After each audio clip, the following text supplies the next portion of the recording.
Hey you guys! So if you're starting to get excited about fall like I am, then you're going to be excited to start making some of these cool crafts. And what I've been coming up with this week has been some really fun stuff for fall, which I'm going to show you how it all goes together, even though it's pretty easy. I think my favorite item out of this new kit is probably this little crate, which is a total fooler. It kind of looks like a real wooden little crate. And it's really fun to put all the little embellishments on the front and everything. So I'm going to show you how that goes together. And then my other favorite part of this kit is probably the pie box, which is totally cool. And I had a lot of fun using this really pretty paper from Bo Bunny. And I did it all up for fall. And this clear acetate stuff, I wasn't really sure if I was going to be able to find it at my craft store or not. So I actually went out to the office supply store and I just got some page protector sheets, and that worked totally fine. You just cut the edge off of it and it works perfectly in there. So I'm going to show you how I do that too. So I'm also going to show you how to put together the awesome bushel basket that the candy apple fits in, which is also super simple. And then there's also 2 different cards that come with this kit, which are really cute. Totally loving them. And this one, I've never done an easel card before, but this is an easel card. And it looks kind of tricky because it stands up like that, and it forms a little easel, which is perfect for showing off a cute photo. But it also folds flat to go inside your envelope. So I'm going to show you how that goes together. And also for both of those cards, you also get bonus SVGs for if you are collecting our pumpkin patch stamps. The 2 of our fall stamp sets actually work with these, so those are bonuses, and it's from these 2. It's Heirloom Traditions and Autumn Air, so that's a lot of fun. And this week I also learned about coloring with Copic markers. So I am definitely not an expert, but I got a couple and I learned a little bit, so I'm going to show you what I learned on that too. So let me show you how everything goes together and we'll get started. Here we have our cute little crate. And to just break it down, if we ignore the embellishments on the front, this thing is just made up of little flat boxes. So we've got 1, 2, 3, 4, 5, 6, 7 really thin little flat boxes. So basically, you're going to be putting them all together first, and then you're going to glue them all together. So this is the flat version of this side piece here. You're just going to form it into a box. And just glue the ends down so that it's nice and flat and everything, and it's going to form this shape. Now there's 4 of these flat pieces that are also included. These are optional. I did some embossing on this because I wanted my wood to be embossed, but if you're not going for that look, that's totally fine. You can leave that out. And then this is a separate piece that you could use pattern paper or different colored paper on the outside. So there are 4 of these, as you can see on here, and here's the front and the back. It's also a little thin piece. That's the same as this, and on the back. And then the bottom is just a bigger flat piece, which I've already put together. So you can use regular glue to glue these together, but I used hot glue because I really wanted it to be nice and strong. So just go ahead and put some glue on the bottom and just glue it 1 piece at a time, and you're just going to glue it like this. Now I'm going to put together the pie box, specifically the lid first. And these 4 pieces are the 4 sides of the lid, which are just here on the side, 4 of those. And then this is the top, which is the same as the top. I'm just leaving off the embellishments for now. And then the smaller part is the inside, which is going to get put right on the inside to cover up any tabs and also to help the clear part stay in place. So first I'm going to go ahead and glue these 4 sides together in a nice long straight line. And I'm actually going to alternate the patterns, but you can do it however you feel like doing it. So just go ahead and put glue on the tab and just glue them all in a line together. This comes with 2 different versions where you can either score it yourself or you can use the perforated version, which is already scored for you, but it's not as smooth as if you would score it yourself with a scoring tool. So it's up to you. I've been doing a lot of perforated scores lately, and I just felt like scoring this myself. So I decided to give you that option, which I should do more often. So now I'm just gluing the final tab in place to form a like square, but I have it flattened out. So now I'm going to fold over. There's a longer side. There's a longer side and there's a shorter side. Here's the shorter side. Here's the longer side. The longer side is going to get folded over next, and that is just like a reinforcement to make it a little bit stronger. So I'm going to go ahead and put glue on all 4 of those and fold them over.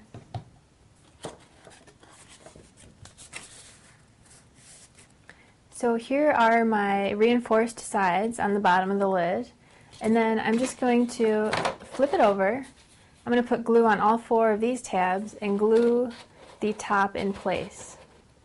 And then once that is in place and dry, I'm going to flip it over and I'm going to glue my piece of clear acetate down. Now I need to cut like an inch off of the top of this so that it fits a little better, but that's going to go down next. Just put a ring of glue around the edge and glue it down. And then next you can put your liner in just to finish it off and just glue that right on top. And that gives a nice, more finished look, like you can see inside here. So here's the bottom of the box. I'm not even going to show you how to put this together because it's pretty much the same thing that I just did with the lid. And this also, it doesn't have a liner in it right now, but it also comes with a nice little square liner that fits perfectly and covers up those extra tabs down there. So you can go ahead and throw some embellishments on there, which are super fun to work with, especially if your paper already coordinates. That makes it a lot easier to make it look great. And I added some buttons on here, and I put yellow on yellow and brown on brown. That way they kind of blend in, but they're super cute. And if you've got our pumpkin patch stamps that go with this, you can also do this cute little guy there instead. So here are the bare bones parts of my easel card. And I've never made one of these, but it's super easy.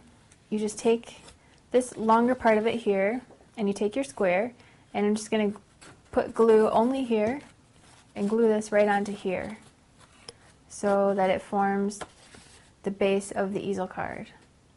And now the thing that keeps it up there is part of the base, which you're going to glue right here. And it has like this little scalloped edge, and you can kind of bend them up a little bit if you want, which keeps the card in place when it kind of gets caught on there.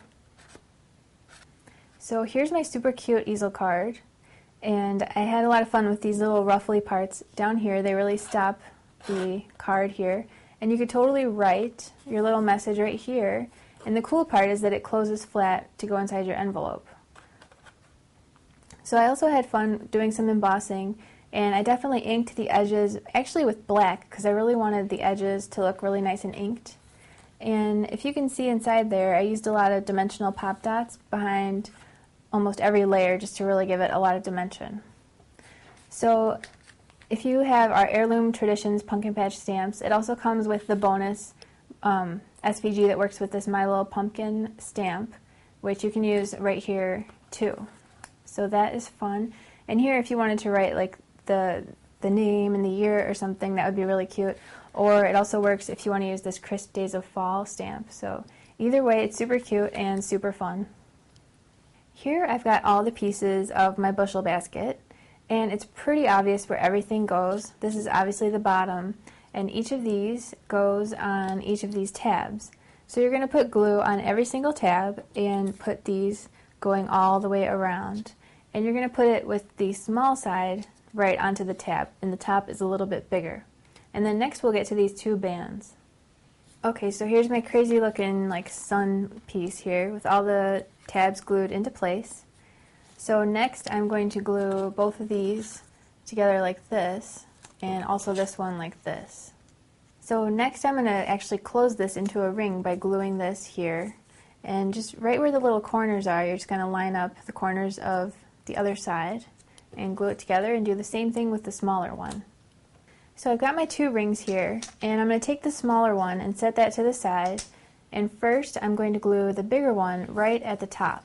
So I've got my whole sun piece here, and I'm just going to squeeze them all together so that it goes on the inside. And I'm just going to take one at a time, and I'm going to glue it on the inside, and I'm going to go around and just glue one at a time. And actually, something that I think helps is if you glue one and then you go to the opposite side of the basket to glue your next little piece in place. And I'm going to show you exactly how much space you want to leave between the 2 of them, between each one. And they're not all going to be spaced exactly perfectly, but you're going to do your best and that is going to be perfect. So I'm going to the opposite side of my basket, and I'm going to glue that one. And then I'm going to go, here's where my glue is, so I'm going to go between where my glue is, and I'm going to glue one of these next. And this just helps me space them out better, because if I would glue them all in a row, I'm afraid that I might get to the end and not have enough space or something like that. So I have 3 glued. I'm going to go to this opposite side here and glue this one next. So here are all my pieces glued together, and I'm going to take this piece, and actually the top of it is a little bigger than the bottom of it, so it's kind of angled like out this way, but you'll be able to tell if you have it on the wrong way. So just flip over your little basket, and my secret here is that there's actually no glue holding this part in place. You're just going to put it down, and the friction and the tension in there is just going to hold it in place like that. So feel free to use a cute patterned paper on these 2 bands. I think that looks even better than this. So here is my little bonus SVG that comes with your download, and it's going to work perfectly with the My Little Pumpkin stamp, and it works on this card. So you can either make it just as designed, like this is the normal card, but as a bonus, if you want to use this instead of this pumpkin, you totally can. So that is what I'm going to stamp on. So here I've got my Heirloom Traditions stamp set from Pumpkin Patch Stamps, and I'm going to use this My Little Pumpkin stamp. And I just learned about Copics this week, and when I was at Archivers, they told me that this ink is their favorite for stamping and then coloring in with Copics. It's by Memento, it's just black ink. They said that they had the best luck with this one, not like bleeding or getting smushed around by the Copic markers. So that's the one that I got. Now something I learned is it's kind of a good idea if you want to cut out like at least 3 of something before you're going to stamp it, because it is a little tough to get it perfectly on there, at least for a beginner stamper like myself. Sometimes I don't know how hard I should push, sometimes I push too hard, sometimes I don't push hard enough, so sometimes it's a good idea to have some backups cut out. Oh, that totally worked. This week I picked out just a couple of Copic markers, and I got these 2 different greens. One's a little bit lighter and one's a little bit darker. And so just based on the tiny bit of research that I did online, I just read that it's good to color in your lighter color first on the whole shape.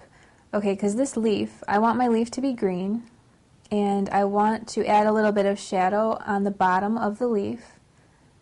So I'm going to start by coloring in the whole entire leaf in the lighter color, and then I'm going to take my slightly darker color, and I'm just going to color in the edge of the bottom as if it's like a cute little shadow. And that just adds a little bit more dimension to the leaf. And the cool thing about the Copics is that they blend pretty easily together. So it's almost like you can't even see the 2 different colors. They just really blend together. So I'm sure that I will be learning a lot more about like techniques and different colors that go well together. And I know that the color is like the code, like this one is Y38. I know that you can use those codes to help you pick out colors that will blend even better together and that will look good together. So this is pretty much the extent of everything I learned about Copic markers this week. But you can definitely also use other kinds of markers.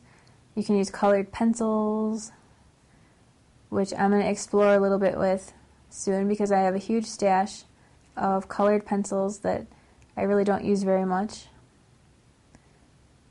So it's kind of like getting back to coloring like when you were a little kid, so it's definitely a lot of fun. And if you guys have any Copic tips for me, definitely feel free to share. And I also was wondering, what is the best paper that cuts well in a machine that also takes ink from a stamp well? Because a lot of you guys from SVG Cuts know that I love the AC cardstock because it cuts super well and it has that really nice texture on it. But when I was stamping on it and I was coloring on it, it looked pretty cool. It was kind of textured, which maybe if that's the look that you're going for, that's fine. But I don't always want to be stamping on textured paper. So I'm looking for some smoother paper, but it also has to cut well in the machine because I plan on doing a lot of really cool stamping on SVGs that I've cut out with my cutting machine. So I'm just going to go ahead and finish coloring this whole pumpkin in with this light orange color, and then I'm going to go back and I'm going to add some shading with a darker orange. So I like this stamp a lot because it's a caption, but it's also got some art with it.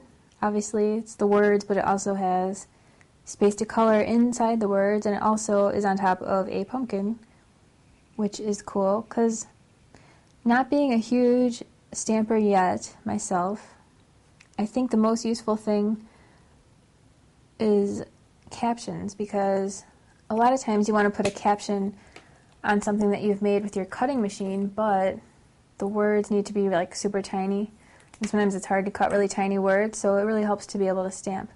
Okay, so I've got a darker orange here, and I'm going to color in inside this darkened part already. It's pretty easy to see where because this stamp already has like a shadow look down here.